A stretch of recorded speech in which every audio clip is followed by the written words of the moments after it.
Hi friends, నేను మీ తిరుపతిరావుని మాట్లాడుతూ మనం ఫజూరులో పూర్వపు దుబాయ్ కోట, అలానే అక్కడ ఉన్నటువంటి మనుషుల జీవన విధానం, వాళ్ళు నివసించేటటువంటి పాత దుబాయ్ సంబంధించిన ఇల్లు ఎలా ఉండేవి ఏంటి అనే విషయాల్ని మీకు నేను తెలియజేస్తున్నాను.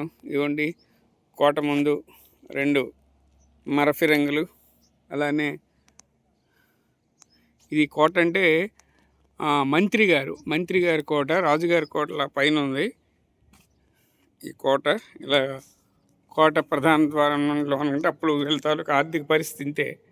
దుబాయ్ ఆర్థిక పరిస్థితి ఇవ్వండి. అతని పేరు ఆల్ బర్జా.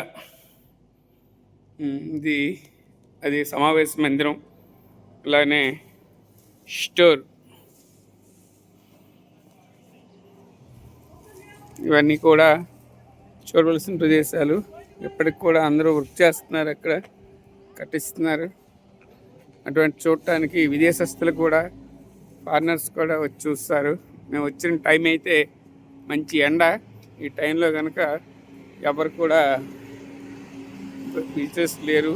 ఇవ్వండి, డెవలప్మెంట్ చేస్తున్నారు దీన్ని. ఈ డెవలప్మెంట్ వాళ్ళు, మున్సిపాలిటీ వాళ్ళు, ఇక్కడ స్థానిక మున్సిపాలిటీ వాళ్ళు, అలాగే ఎస్హెచ్ హమాద్ బిన్ సల్ఫ్ షారిక్ గారి హౌస్ ఇది. అంటే అక్కడ వాళ్ళు సరదాగా కూర్చోవడం, సమావేశాలు అవి చేసేవారు. అలానే చెట్లు, అంటే ఆ రోజుల్లో నేపథ్యాన్ని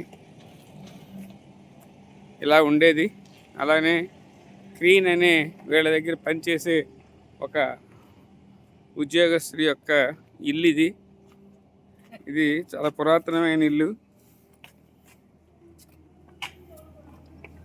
ఇంట్లో చూడటానికి, దీంట్లో చూడండి, ఆ రోజు కాలం నాటి లాంతర్లు, అలానే అంతే అప్పుడు వాడే మంచాలు, ఆ రోజుల్లో వాడినటువంటి మంచాలు. దుబాయ్లో ఫ్యాన్లు కానీ ఎలక్ట్రిసిటీ కానీ ఏమి లేవు. అప్పుడు తలుపులు కూడా చూడండి, పురాతనమైన తలుపులు, గుళ్ళాలు, ఇవన్నీ కూడా. అక్కడికి అప్పుడు జీవన స్థితి ఇలా ఉండేది. దుర్భరమైన జీవితం ఉన్నటువంటి వీళ్ళు చేపల వేటే ప్రధాన వృత్తిగా పెట్టుకొని జీవితాలు వెళ్ళబోసుకునేవారు. వాళ్ళకి 2 జీవనోపాధి. ఒకటి ఇక్కడ లభించే ఖర్జూరం పంట అయిపోయిన తర్వాతను వీళ్ళు చేపల వేటకు వెళ్ళేవారు. చేపల వేటలో వచ్చినటువంటి ఆదాయంతోనే వీళ్ళ కుటుంబాన్ని గడుపుకునేవారు.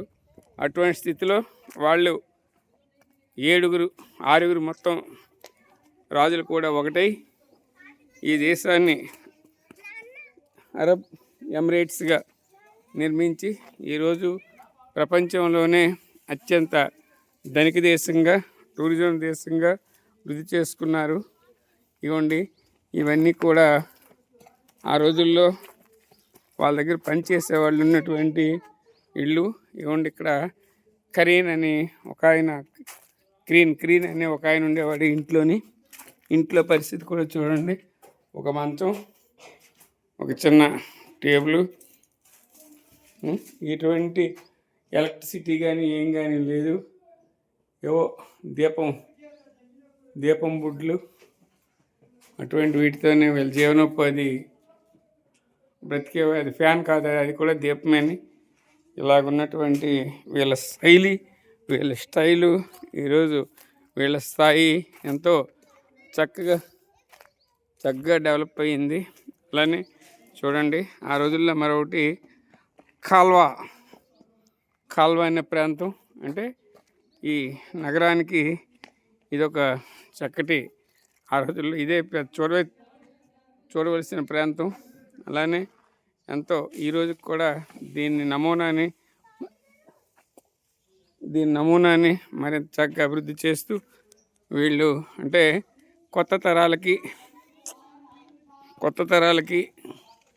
అందరికీ అప్పుడు జీవన శైలి, వాళ్ళ తాలూకా ఎలా బ్రతికేవారు, వాళ్ళ తీరుతెన్నులు ఏంటి అన్నీ తెలియటానికి ఈ విలేజ్ని వీళ్ళు భద్రంగా ఉంచారు. అది మనం ఒక్కరం కూడా గ్రహించవలసిన విషయం. ఇది దుబాయ్లో ఈ ఒక్క ప్రాంతంలోనే చూశాను. పచ్చటి వాతావరణం, మొక్కలు. ఇక్కడ మన ఆంధ్ర ప్రాంతం, తెలంగాణ ప్రాంతం, బల్టూరు వాతావరణం ఇక్కడ కనిపిస్తుంది. ఇలా చూడండి, వెనక్కి కూడా మొక్కలు, చెట్లు చాలా చాలా బాగున్నాయి. ఇవన్నీ ఇవన్నీ కూడా ఖర్జూర చెట్లు. అలానే రకరకాలైన మొక్కలతో ఇది ఎంతో గ్రీనరీ చాలా బాగుంది. ఇది చాలా హ్యాపీ అనిపించింది ఈరోజు. ఎందుకంటే ఎడారి ప్రాంతమైన దుబాయ్లో ఇంత చక్కని ఏరియా ఉందని చెప్పేసి అనుకోలేదు. ఏది ఏమైనా వీళ్ళ యొక్క ప్రతిభ చాలా గొప్పదేని, వీళ్ళ కృషి, పట్టుదల, దీంతో ఈరోజు దుబాయ్ ఇంత ఆ రోజు ఇటువంటి పురాతనమైన పేద దేశం నుండి ఈరోజు అతిగా ధనిక దేశంగా, అలానే పెట్రోల్ని సప్లై చేసే దేశంగా, ప్రముఖ టూరిజం దేశంగా దినదిన ప్రవర్ధమానం అవుతుంది. అది మనందరం కూడా స్ఫూర్తిదాయకంగా తీసాం.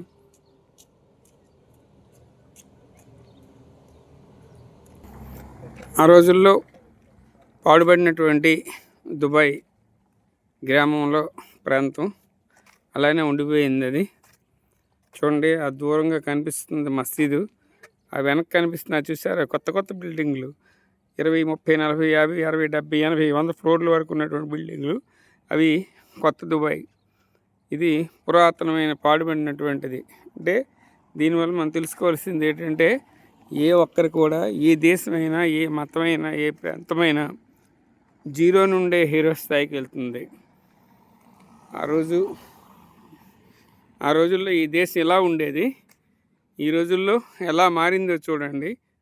అలానే ఆ రోజు రాజుగారు కోట ఎంట్రన్స్లోకి వెళ్ళేటప్పుడు ఉన్నటువంటి ఒక ద్వారం, చిన్న ద్వారం, మినీ ద్వారం. ఇక్కడ ద్వారపాలకుడు ఎవరు ఉంటారనుకుంటా. అలానే అలా ముందుకు వెళ్తుంటే మీరు చూసే ఉంటారు. చాలా చాలా చూడండి, కొండలు అన్నీ ఎంతో ఎంతో దీనిగా ఉన్నాయి, చాలా హ్యాపీగా ఉన్నాయి. అలానే చూసారా, ఇవన్నీ చెట్లు పూర్వకాలం, మొత్తం అన్నీ కూడా పూర్వమైనవి. అలానే విదేశీయురాలు కూడా ఒక ఆమె వెళ్తుంది. ఇది మంచి ఈ ఎండ టైము, అందు నుండి ఇక్కడ అంతగా పర్యాటకులు లేరు. కానీ ఇదే సాయంత్రం వేళ అయినట్టయితే పర్యాటకులతో కిటకిటలాడుతున్నట్టు ఈ ప్రాంతం చూడండి. ఎంతో ఆనందభరితంగా, ఆహ్లాదభరితంగా ఉంది. చూడండి, అదిగో మీకు ఈ చెట్టు వెనక్కి కనిపిస్తుంది చూసారా, ఇదే అప్పటి కోట. చూడండి, అక్కడ కూడా కోటకి ఇరువైపులా ఫిరంగులు ఉన్నాయి. అప్పుడేమి పెద్ద శత్రుదుర్ బేద్యం అయితే కాదు. ఆ రోజు కోట చాలా సింపుల్గా ఉండేది, వాళ్ళ ఆర్థిక పరిస్థితిని బట్టి. అటువంటిది ఈరోజు ఈ దేశంలోకి రావాలి అంటే శక్తి దుర్భేద్యంగా ఉంది. ఈరోజు సెక్యూరిటీ అవ్వచ్చు, ఏమవ్వచ్చు. ఆ రోజులకి ఇప్పటికీ ఎంతో అభివృద్ధి చెందిన దేశం. చూడండి, ఇదంతా కూడా కొత్త పాత కలయిక. ఇది ఫజూరా కోట ఫోర్ట్ నమూనా.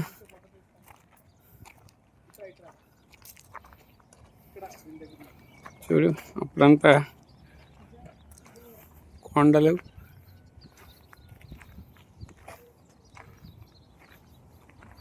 చూసారు ఎలా ఉందో ప్రాంతం. ముద్దుల మనవరాలు అప్పుడున్నటువంటి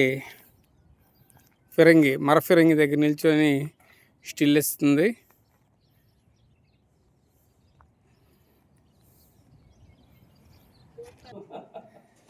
హలో, షోల్డర్ వెపన్. ఇక్కడ మెయిన్ సైనికుడు ఇక్కడ కూర్చొని ఎక్కడైనా పడుకోవడం అంతా కూడా. అలానే చూసారా, షూటింగ్ హోల్స్ అని ఇక్కడ నుండి ఎవరు శత్రువులు వచ్చినా కూడా ఆ రోజులు వాళ్ళు కాల్చడానికి ఇది ఒక మార్గం. అలానే ఇక్కడ ఖురాన్ పెట్టుకొని చదవడానికి చూడండి స్టెప్స్ అవి ఎలా ఉన్నాయో చూడండి. కోట ప్రాంతం ఇదంతా పైకి వచ్చాం చూడండి. అలానే ఎవరో పర్యాటకులు మాలాగానే కొద్దిగా వస్తున్నారు చూస్తున్నారు. చూసారా, చాలా చాలా ఆనందంగా ఉంది. ఓయ్ ఎంతో ఆనందభరితంగా ఉన్నటువంటి ఇది ఆహ్లాదకరభరితంగా ఉంది. అదే టైంలో ఆ రోజుల్ని గుర్తు చేసుకుంటే చాలా అదృష్టంగా, చాలా హ్యాపీగా, ఎంతో చక్కగా ఉంది. అలానే డ్రేట్ ప్రొసెసింగ్ ఏరియాట మద్రాస. అలానే గార్డ్ ఉండేటటువంటి రూమ్, రక్షక భటులు. అలానే ఆ రోజుల్లో ఇది ఒక పోలీస్ స్టేషన్ టైపు. ఆ రోజుల్లో ఎవరైనా తప్పు చేస్తే వాళ్ళని బంధించే ప్రిజన్, జైలు అంటే ఇంత లోతులో పెట్టేవారు. ఎటువంటి నీడ కానీ గాలి కానీ, ఓన్లీ నీడే, చీకటి గది, దీంట్లో పెట్టి ఉంచేవారు.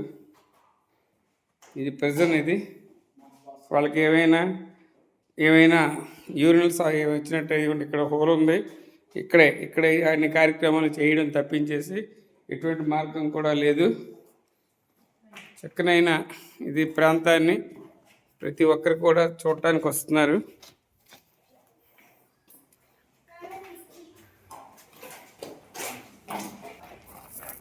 చూడండి, ఒక పైపే అంత ఇదంతా కూడా కోట. అంటే ఇది చెప్పుకోదగ్గ కోట ఇది మాత్రం కాదు. ఇవాళ మన బొబ్బిలి రాజుగారి కోటలో ఒక చిన్న పావుబాట కూడా లేదు. పావుబాట సంకోవడం లేదు. అటువంటిది ఈరోజు చూడండి ఒక్కసారి. అటు చూడండి, బిల్డింగ్స్ అవన్నీ కూడా ఆకాశాలు మనం తెలిపిస్తున్నటువంటి బిల్డింగ్స్తో దుబాయ్ కళకళలాడేస్తుంది. అది ఒక్కసారి ఇలా చూస్తే ఈ పురాతనమైన నగరంగా, పురాతనమైన కట్టడాలతో అలా ఉన్నటువంటి దుబాయ్ ఈరోజు ఎంతో టూరిస్ట్ ప్రాంతంగా కళకళలాడుతూ ఎంతో రెవెన్యూ సంపాదించుకుంటుంది. ఇటువంటి దుబాయ్ని మీరు జీవితంలో ఒక్కసారి అయినా వీలైతే అవకాశం ఉంటే సందర్శించవలసిందిగా కోరుకుంటూ మీ బాసంగ్ తిరుపతిరావు. ఓకే, థ్యాంక్ యూ, ధన్యవాదాలు.